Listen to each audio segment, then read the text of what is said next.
पहलगाम में हुए आतंकी हमले के बाद कई सारे प्रश्न सामने आ रहे हैं।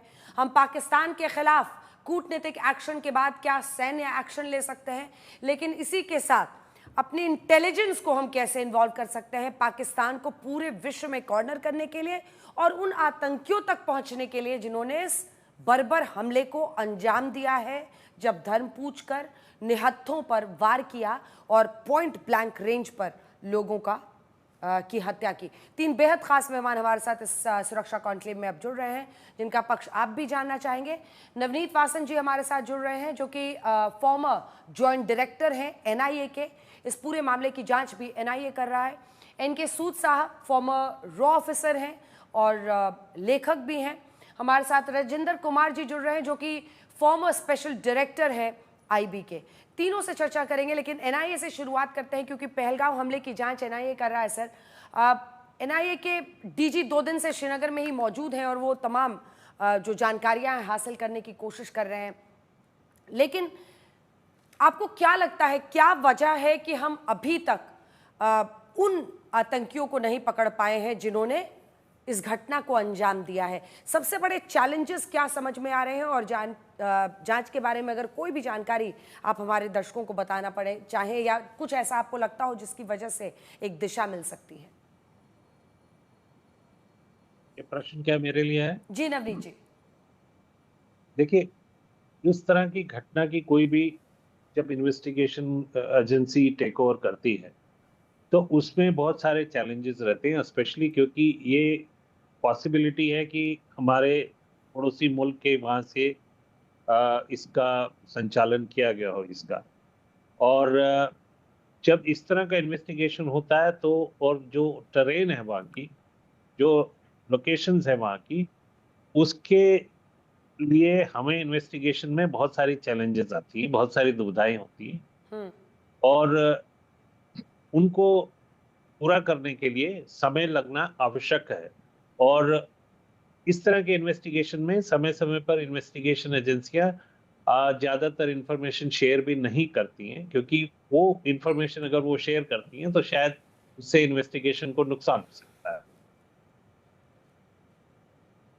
ठीक है, रॉ का पक्ष रखने के लिए हमारे साथ सूद साहब जुड़े हुए हैं। तो सर, आपसे मेरा सवाल है, क्योंकि 30 अप्रैल को अगर देखिए तो सरकार ने रॉ के पूर्व चीफ आलोक जोशी को राष्ट्रीय सुरक्षा सलाहकार बोर्ड का अध्यक्ष नियुक्त किया है। इसके क्या मायने हैं? और साथ ही कई लोग ये मानते हैं कि अगर पीएम ने खुली छूट दी है, उस दिन रक्षा मंत्री और एनएसए के सामने उन्होंने खुली छूट दी है सेनाओं को, तो आप इसको किस तरह से देखते हैं? और जो पाकिस्तान की सेना से मुकाबला करना है, पाकिस्तान के आईएसआई से मुकाबला करना है, उसमें आपका क्या इंसाइट रहेगा अपने अनुभव से?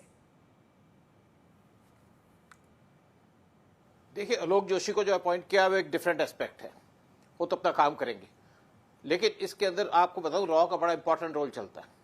इससे पहले 1995 में 6 फॉरनर्स को किडनैप किया गया था पहलगाम से, तब रॉ ने उनको लोकेट कर लिया था।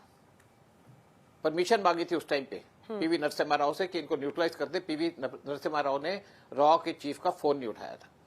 बहुत गहरे जंगल है, बहुत डिफिकल्ट टेरेन है, और ये नहीं है कि यहाँ जाकर के आर्मी इनके पीछे पीछे भागेगी। आर्मी ने 5 बार इनको लोकेट किया, लेकिन ये भाग जाते हैं उसके बाद, क्योंकि आर्मी उस स्पीड से भाग नहीं पाती, उनको अपनी केयर करनी पड़ती है, अपनी सिक्योरिटी करनी पड़ती है। लेकिन दूसरी तरफ रॉ भी बड़ा इंपॉर्टेंट काम कर रहा है। जब 1971 का वार हुआ था तो रॉ का मेन रोल था उस वार के अंदर प्लानिंग में, और एग्जीक्यूशन किया था आर्मी ने।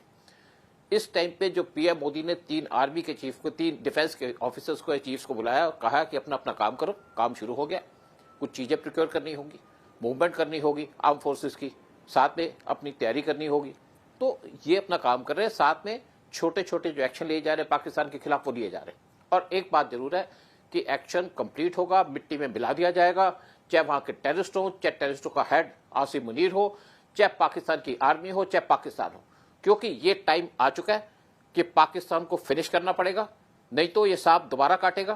पहले भी हमने पाकिस्तान के 2 टुकड़े किए थे, फिर दोनों सांप जो 2 मुंहा सांप है फिर हम हमारे सामने खड़ा हो गया, लेकिन इस टाइम पे फाइनल और होगा। देखिए, जब लड़ाई होती है तो उसके अंदर एक प्लानिंग की जाती है। ये नहीं कि आप चले गए बॉर्डर के ऊपर, आपने गोलियां चला दी, फलाना कर दिया, वो बात नहीं है। जब लड़ाई की जाती है तो प्लानिंग से कि आपका एजेंडा क्या है, आप क्या अचीव करना चाहते हैं।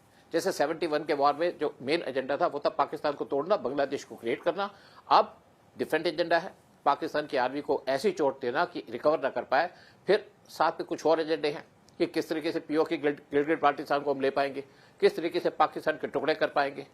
तो इसके लिए आर्मी और एयरफोर्स और नेवी पूरी प्लानिंग करेंगे, सोच के बैठेंगे, समझ के बैठेंगे, साथ में इंटेलिजेंस के लोग होंगे और ये काम किया जाएगा बड़े इफेक्टिवली।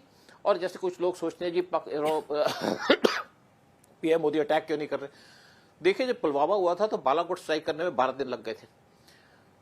जब 71 का वार हुआ था तो उस टाइम पे बड़ी लंबी प्लानिंग थी, यानी कि 1 साल लग गया, हमारे पास इक्विपमेंट नहीं थे। आज वो सिचुएशन नहीं है। आज एक आप देखिए छोटे छोटे ऑपरेशन चल रहे हैं और साथ में बड़े बड़े ऑपरेशन भी चलेंगे।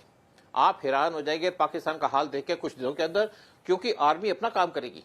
इंटेलिजेंस भी बड़ा इंपॉर्टेंट काम कर सकती है, रॉ बड़ा इंपॉर्टेंट काम कर सकता है पाकिस्तान को अंदर से तोड़ने का और उसको अंदर से अंदर निपटाने का काम कर सकता है रॉ जी। तो ये पूरा काम किया जाएगा एजेंसीज के द्वारा, सब मिलकर काम करेंगे और पाकिस्तान के आप देखिएगा टुकड़े भी होंगे, पीओ के हमें मिलेगा भी और आसिफ मुनीर और पाकिस्तान की आर्मी को टोटली बर्बाद कर दिया जाएगा।